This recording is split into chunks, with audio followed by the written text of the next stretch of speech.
N K Singh साहब हमारे साथ हैं। एनके सिंह साहब, विडंबना है कि एक इतिहासकार इरफान हबीब जैसे इतिहासकार, प्रोफेसर जो बच्चों को पढ़ाते हैं, जो कई किताबें लिख चुके हैं, वो ये कह रहे हैं कि प्रधानमंत्री आए ना आए इससे कोई फर्क नहीं पड़ता किसी यूनिवर्सिटी में। वो कहते हैं कि एक ऐसी पार्टी जिसके प्रधानमंत्री देश को चला रहे हैं वो किस विचारधारा की है उसकी बात वो करते हैं। वो कहते हैं कि अंग्रेजों के आने से पहले मुसलमानों के खिलाफ थे, अब अंग्रेजों के आने से पहले जो मुगल थे उनके खिलाफ तो पूरा देश था, तो फिर इरफान हबीब को क्या मुगलों से बहुत प्यार है? कौन खिलाफ था?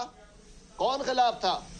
1857 की आजादी की लड़ाई नहीं पड़ी शायद आपने, उसका नेतृत्व मुगल बादशाह ने करा था। विद्या, ये इसमें कोई दो राय नहीं है कि लेफ्ट आइडियोलॉजी के प्रोफेसर इरफान हबीब एक बहुत बड़े इतिहासकार हैं, लेकिन आज यहां मोदी के जाने का जो मुद्दा है, दो चीजें उनको अलग अलग कर देनी चाहिए।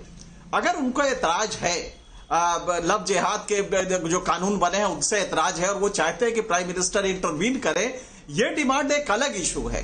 लेकिन मोदी पहली बार अगर कोई 56 साल में जा रहा है, वहां पे शिरकत कर रहा है, तो मुझे लगता है इसका वेलकम करना चाहिए, क्योंकि तब ये नई रोशनी दोनों तरफ से आदान प्रदान होगा। जेएनयू में भी गए थे मोदी, अभी कुछ दिन पहले जेएनयू में भी गए थे, तो इनको ये समझना चाहिए। प्रोफेसर साहब ने बात बिल्कुल सही कही है, लेकिन दोनों चीजें अलग अलग है, दोनों को उन्होंने मिक्स कर दिया। अगर कोई प्रधानमंत्री अपनी तरफ से ये कहता है, उनको निमंत्रण मिलता है तो वो जा रहे हैं, तो ये तो मौका है कि आप समझे, दोनों को समझे।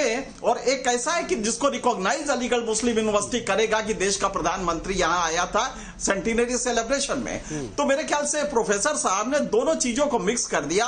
और मंसूर साहब भी, उनकी नाराजगी सही है, लेकिन विरोध का तरीका भी ठीक है, इसमें भी कोई दो राय नहीं कि आप काले झंडे दिखाएं, लेकिन ये मुद्दा कहां है? मुद्दा आज सेंटिनरी सेलिब्रेशन में, और ये वो अलीगढ़ है जिसने हिंदुस्तान के दो टुकड़े करने में बड़ी भारी भूमिका निभाई, बौद्धिक भूमिका निभाई थी। एनके सिंह साहब बौद्धिक भूमिका निभाई थी। 1940 से पाकिस्तान जो हल्ला हुआ उसके पीछे जो बौद्धिक लोग थे वो लोग कौन थे ये पूरा देश जानता है। और 1857 की आप बात करें, मसूद हसन, 1857 से 1947 तक बहुत कुछ हुआ देश में, लेकिन उसके बाद देश बदल गया।